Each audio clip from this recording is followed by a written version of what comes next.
My husband said he didn't need my love. He lost his mind when I stopped giving it. Gerald and I had been together for 20 years and had 2 kids, Ruby, who's 12, and Max, who's 10. For the first 15 years, everything was good. We were a team, raising babies, building careers, making a home. But once the kids got older and didn't need us every second, I noticed Gerald had completely checked out of our marriage. He'd come home, eat dinner, then sit on his phone scrolling through sports forums until bed. Weekends, he'd watch football or play video games for 8 hours straight. When I'd try to talk to him, he'd grunt responses without looking up. I'd sit right next to him, and he'd angle his body away like I was bothering him. I tried everything to reconnect with us. I'd plan date nights, and he'd spend them checking work emails and texting his fantasy football league. I'd buy lingerie, and he'd say he was too tired, then stay up until 2 watching YouTube videos. I'd suggest couples activities like wine tasting or cooking classes, and he'd say that wasn't his thing. I'd cook his favorite meals from scratch, and he wouldn't notice, just eat while staring at his phone. I'd write him love notes in his lunch and find them crumpled in his car's cup holder. I'd send flirty texts during the day and get one-word replies 6 hours later. I made this jar where we could write things we loved about each other, and his side stayed empty for months. I begged him to go to the gym with the kids and me. He said he was fine how he was, and gyms were scams. I asked him to come to Ruby's dance recitals or Max's baseball games. He said one parent was enough, and they probably didn't notice anyway. I bought us this couple's questionnaire game to do together, and he said it looked stupid. I suggested therapy, and he said only broken people need therapy, and we were perfectly fine. When I'd cry and say I felt alone in our marriage, he'd roll his eyes and say I was being dramatic, that we were happy, that I expected too much from him like some romantic movie. He'd point out that he worked 40 hours a week, didn't drink too much, didn't hit me, didn't cheat, like those were accomplishments instead of the bare minimum for being human. He'd say other wives would kill for a husband who left them alone instead of demanding attention all the time like some needy toddler. About 18 months ago, we had this huge fight where I told him I needed him to try, to show me he loved me somehow, to act like he even liked me or wanted me around. He laughed and said I was too needy and exhausting. He said he didn't need me to do all that extra stuff and I was creating problems where there weren't any. He said if I wanted to waste my energy on pointless romantic gestures, that was my choice, but don't expect him to do the same because that wasn't who he was. He actually said the words, "You knew who I was when you married me," like being lazy and selfish was some core personality trait I had to accept. That's when something clicked for me. He was right. It was my choice. So I chose to stop. I stopped planning dates, stopped buying lingerie, stopped cooking elaborate meals and just made basic food for the kids and me. Stopped writing notes or sending texts, stopped asking about his day or trying to cuddle at night, stopped planning birthday parties or anniversary celebrations, stopped begging him to join family activities, stopped everything extra I'd been doing. Instead, I joined a book club that met on Tuesday evenings, started taking hot yoga classes on Thursday nights, went to coffee with friends on Saturday mornings while he slept until noon, joined a hiking group that did trails on Sundays, got certified to teach fitness classes at the community center, started learning Spanish through an app and practiced with my friend Maria. I got in the best shape of my life, read dozens of books, made actual friends who asked how I was doing and cared about the answer, learned to make pottery, took up photography. Gerald didn't notice for months. He seemed perfectly content with us being roommates who happened to share kids. We hadn't had sex in almost a year, and he never mentioned it once. We never went out together and he didn't care. I stopped saying I love you and he never said it either. He'd walk past me like I was furniture. Then his birthday came last week. I had the kids make him cards with construction paper and told him to order whatever takeout he wanted for dinner. That was it. No cake, no gift, no special breakfast, no surprise party, no weekend getaway, nothing extra. Just another Thursday with Chinese food. He seemed confused but didn't say anything until Sunday when he absolutely exploded out of nowhere. I was loading the dishwasher when Gerald came into the kitchen. His face was bright red and his hands were shaking at his sides. He started yelling about how I'd changed everything without warning him. He said I was punishing him for something he didn't understand. He asked when I became this cold person who doesn't care about our family. His voice kept getting louder with each word. I kept rinsing plates and putting them in the rack. The calmness I felt surprised me. I'd expected to feel guilty or scared or something, but instead I just felt tired. He demanded I look at him while he was talking. I turned around and dried my hands on a dish towel. His chest was heaving like he'd just run a mile. I told him I said all this 18 months ago during our big fight. I reminded him I needed him to try, to show he loved me, to act like he wanted me around. He cut me off mid-sentence and said that was just one conversation. He said I couldn't expect him to remember every little thing I said. His tone made it sound like I was being crazy for bringing up something from so long ago. I pointed out I hadn't just said it once. I'd been living differently for a year and a half. I asked if he'd noticed I stopped planning dates, Stopped cooking special meals. Stopped leaving notes. Stopped asking about his day. He stared at me like I was speaking another language. I said he never noticed because he was too busy scrolling his phone to see what was happening right in front of him. His jaw clenched and he looked away. Gerald switched tactics fast. His voice got softer and he said he'd change now. He promised he'd take me on dates and help more around the house.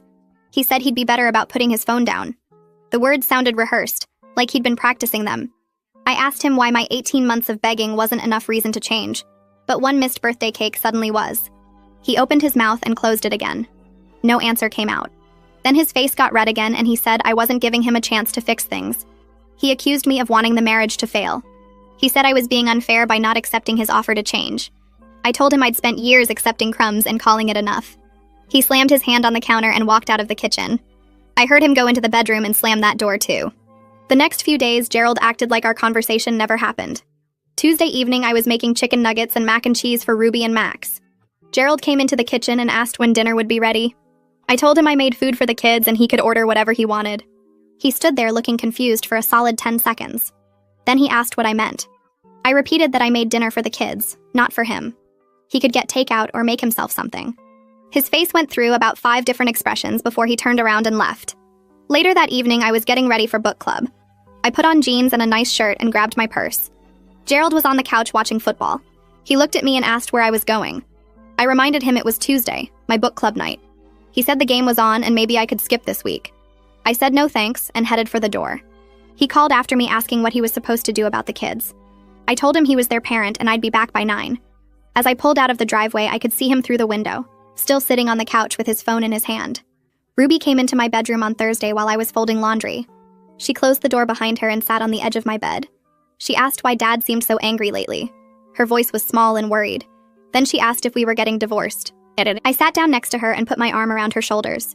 I told her Dad and I were working through some grown-up problems, but she and Max were loved and safe no matter what.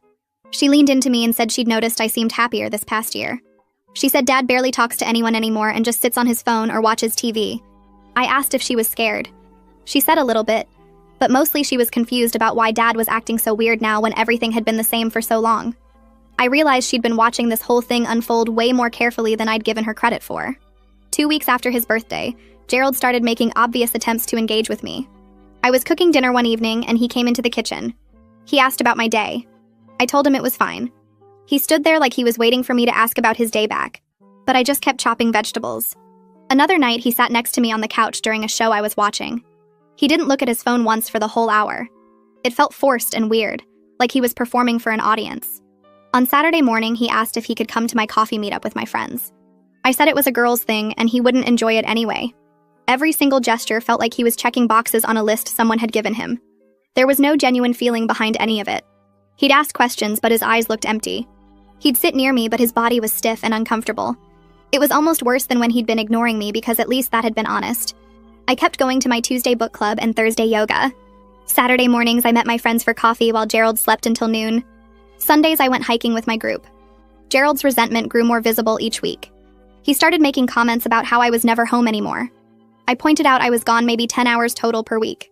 He said it felt like more than that. One Sunday morning, I was getting ready for my hike when Gerald announced he'd planned a family activity. He wanted to take the kids to this indoor trampoline place. I asked what time. He said 11 o'clock. That was exactly when my hiking group met. I told him that didn't work for me and I'd already committed to the hike. He said the kids really wanted to go and couldn't I just skip 1 week. I said he could take them without me. His face fell and he said the whole point was to do something as a family. I reminded him I'd invited him to family activities for years, and he'd always said one parent was enough. He got quiet and walked away. Later, I heard him tell the kids we couldn't go because Mom had other plans. The next week, Gerald tried a different approach. He said the kids missed having family dinners together. He said I was being selfish with all my activities. I pointed out we could have family dinners the 5 nights I was home. He got defensive and said he was just trying to keep our family together. I asked him where this concern was for the past 5 years. I reminded him he was the one who usually ate in front of the TV anyway. He said I was twisting everything to make him look bad. His voice got loud, and he said all he wanted was for things to go back to normal. I told him normal was the problem. Normal meant I did everything while he did nothing. He said that wasn't fair and I was exaggerating. I asked him to name one thing he'd done for our marriage in the past 5 years besides show up. He couldn't. At book club that Tuesday, we were discussing our current book, but somehow the conversation turned to relationships. Celine mentioned she'd noticed how much lighter and happier I seemed compared to a year ago. I hadn't planned to share anything, but the words just came out. I told them about Gerald taking me for granted for years, about me finally stopping all the extra effort, about his recent panic over losing his comfortable setup. Celine nodded like she'd heard this story before. She said her ex-husband had done the same thing. He'd ignored her completely until she stopped caring. Then suddenly he wanted attention when it affected him. She said some men don't value what they have until it's gone. The other women in the group had similar stories. Hearing them talk made me realize I wasn't crazy for having needs in my marriage. I wasn't asking for too much by wanting basic attention and respect. The validation felt good. 2 days later, Gerald's mom called. She asked if everything was okay because Gerald had mentioned we were having problems. I said we were working through some things. She got quiet for a second and then suggested I might be going through early menopause. She said hormone changes can make women act differently. Then she asked if I'd considered that I might be depressed. She said depression can make people pull away from their families. I was so shocked I didn't know what to say at first. Then I asked what Gerald had told her. She said he'd mentioned I'd changed a lot and wasn't taking care of the family like I used to. He'd said he was worried about me. I felt my face get hot. Gerald had painted himself as the concerned husband dealing with his unstable wife. He'd told his parents I was the problem without mentioning 5 years of him checking out completely. I told his mom we'd figure things out and got off the phone. When Gerald got home from work, I asked him what he'd told his mother. He said he'd just mentioned we were having some issues. I asked if he'd mentioned his part in those issues. He said he didn't see the point in giving her all the details. I realized he genuinely saw himself as the victim in all this. I went upstairs and got ready for bed without saying another word to him. The next few weeks were tense, but I kept to my routine. Book club on Tuesdays, yoga on Thursdays, coffee with friends on Saturdays, hiking on Sundays. Gerald watched me leave each time with this look on his face like he couldn't believe I was actually going. About a month after his birthday, I was folding the kids' laundry in the living room when Gerald came in from work. He looked at the basket and then at me. He asked where his work shirts were. I told him they were in the hamper where he'd left them. He stared at me for a second and then said, "I always did the laundry on Wednesdays." I said I did the kids' laundry and mine on Wednesdays. He could do his own whenever he wanted. His face got red and he said laundry was a wife thing. I kept folding Max's t-shirts and told him we were both adults with jobs. He was capable of reading the instructions on the washing machine. He said I was being petty and keeping score instead of being a team. I looked up at him and asked when the last time was that he'd done anything to make us a team. He didn't answer, just grabbed his phone and went to the bedroom. The next morning, there was no lunch packed in the fridge for him. He asked about it and I said he could make a sandwich or buy something. He called me childish on his way out the door. 2 weeks later, I came home from yoga on a Thursday night and found a babysitter in my living room. The girl said Gerald had called her and asked her to watch the kids for a few hours. I was confused until Gerald came down the stairs wearing khakis and a button-up shirt. He said he'd planned a surprise date night for us. I asked why he hadn't checked with me first. He said it was supposed to be a surprise and we needed this. I was annoyed that he'd just assumed I'd drop everything, but the babysitter was already there and paid. We went to this Italian place we used to go 2 years ago. Gerald kept trying to make conversation, but he'd check his phone every few minutes. He'd ask about my day and I'd start to answer. Then his phone would buzz and he'd look at it. After the third time, I just stopped talking. He didn't notice for almost a minute. Then he put his phone face down on the table and said he was really trying here. I said one dinner didn't erase 5 years of him ignoring me. He got defensive and said he thought I'd be happy he was making an effort.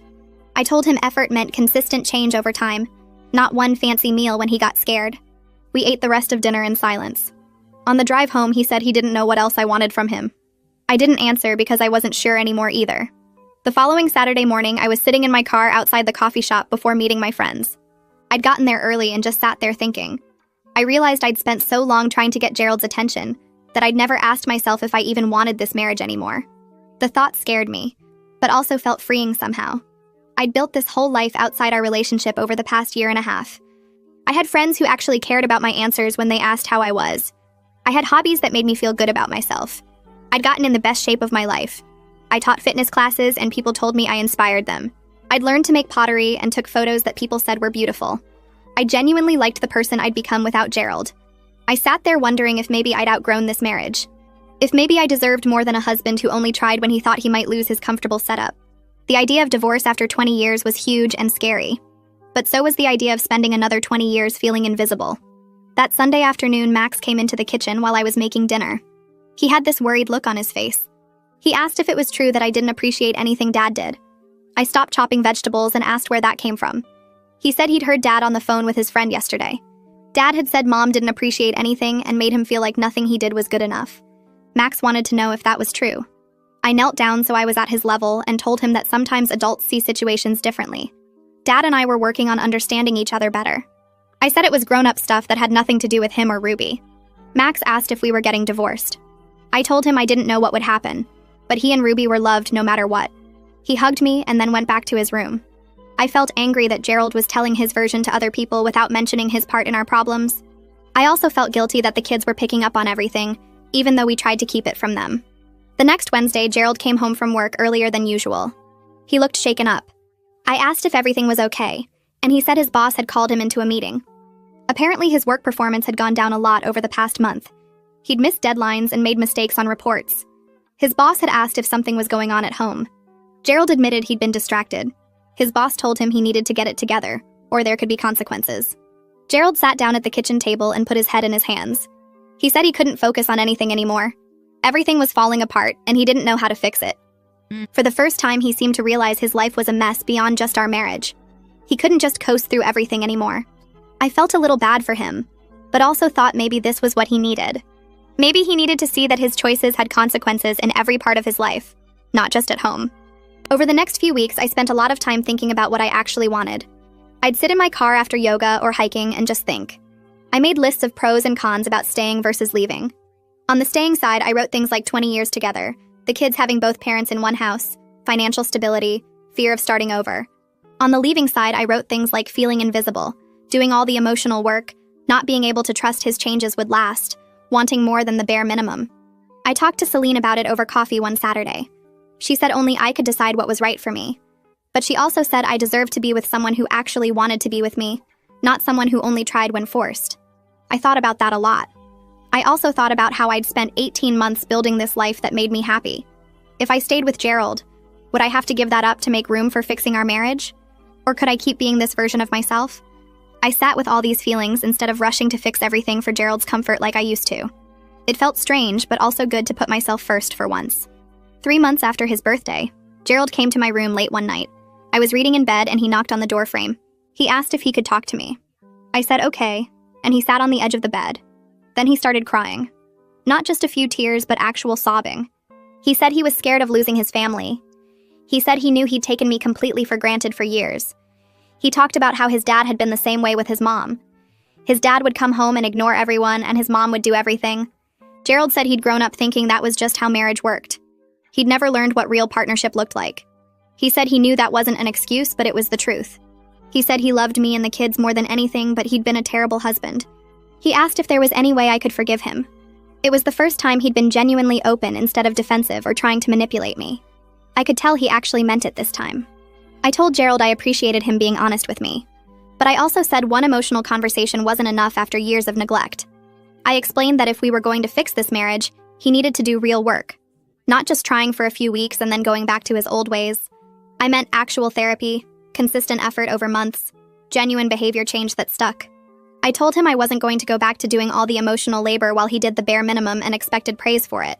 I said I needed to see real change that lasted, not just panic when he thought he might lose everything. He asked what he needed to do, and I told him to start with finding a therapist. He nodded and said he would. I told him I was serious, and he said he knew. Then he went back to his room. I lay there in the dark, wondering if he'd actually follow through or if this was just another panic moment that would fade. The next week, Gerald came home and told me he'd found a therapist. He had an appointment scheduled for Thursday afternoon. I was surprised, but tried not to show it too much. He actually went to that appointment and came home and told me it had been hard but good. He scheduled another one for the following week. Then he went again. And again. He kept going every week without me having to remind him or nag him about it. After about a month, I started noticing small changes. He began doing his own laundry without complaining. He cooked dinner a few times, nothing fancy but actual meals. He put his phone away during family dinners and asked the kids about their days. He asked me about my book club and yoga classes with real interest, not just going through the motions. When I'd come home from hiking on Sundays, he'd ask about the trails and actually listen to my answers. The changes felt more genuine than his earlier attempts. He wasn't doing things for praise or to check boxes. He seemed to actually care. I was still cautious and watching to see if it would last. But for the first time in a long time, I felt a tiny bit of hope. 4 months into Gerald's therapy, football playoffs started. I came home on Saturday afternoon after coffee with friends and found Gerald on the couch. The TV was on and he had his phone in his hand. He'd been there since I left 3 hours earlier. Sunday was the same thing. He watched games all day, barely moving except to get food. It was like stepping back in time to how things used to be. I felt disappointed but not really surprised. Part of me had been waiting for him to backslide. Monday night at dinner, I pointed out that he'd spent the entire weekend glued to the TV like old times. He got defensive immediately and said it was just playoffs. I said it was the same pattern as before. He started to argue and then stopped himself. He took a breath and said I was right. He apologized and said he'd slipped back into old habits. He didn't make excuses or try to justify it. He just owned it. That meant more to me than if he'd been perfect all along. It showed me he was actually learning something in therapy. He was catching himself and correcting instead of just getting mad at me for pointing it out. Ruby's dance recital was scheduled for 6 months after Gerald started therapy. She'd been practicing this routine for weeks, and I'd watched her go through the moves in our living room over and over until she had every step perfect. The recital was on a Friday night at the community center, and I told Ruby I'd be there early to get a good seat. I didn't mention anything to Gerald about it. I figured he'd either show up or he wouldn't, and I wasn't going to beg him anymore. I got there 30 minutes early and sat in the third row where I could see the whole stage. Other parents filled in around me, all of them holding flowers and cameras. I had my phone ready to record Ruby's performance. The lights dimmed and the first group of dancers came out. I kept glancing at the door, not sure if I was hoping Gerald would walk through it or dreading that he might. Then about 5 minutes before Ruby's group was supposed to go on, I saw him slip into the back of the auditorium. He spotted me and made his way down the aisle, sitting in the empty seat I'd left next to me. He didn't say anything, just nodded at me, and then turned his attention to the stage. His phone stayed in his pocket the entire time. When Ruby's group came out, I felt my chest get tight with pride watching her in her costume with her hair pulled back. The music started and she moved through the routine perfectly, hitting every mark, every turn, every jump exactly like she'd practiced. I recorded the whole thing, but I also just watched her, really watched her, seeing how confident and happy she looked up there. When it ended, everyone clapped and the dancers took their bows.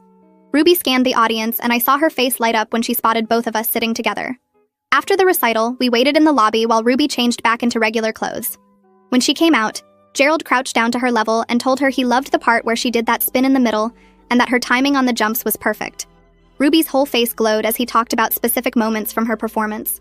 She told him about how hard that spin was to get right, and he listened like what she was saying actually mattered to him. On the drive home, Ruby sat in the back seat talking nonstop about the recital and her friends and what songs they might do next year. Gerald asked her questions and made comments, actually engaging with her instead of just grunting responses. I realized how much the kids had needed him to show up, not just physically but actually be present and interested in their lives. It wasn't just me who'd been feeling invisible all these years. That night after the kids went to bed, Gerald and I sat at the kitchen table with cups of tea. He said he wanted to talk about what our marriage could look like going forward. I felt nervous but also ready for this conversation. He admitted he couldn't promise he'd be perfect from now on, that he'd probably mess up sometimes and fall back into old patterns. But he said he wanted to keep trying, to keep working on himself and on us.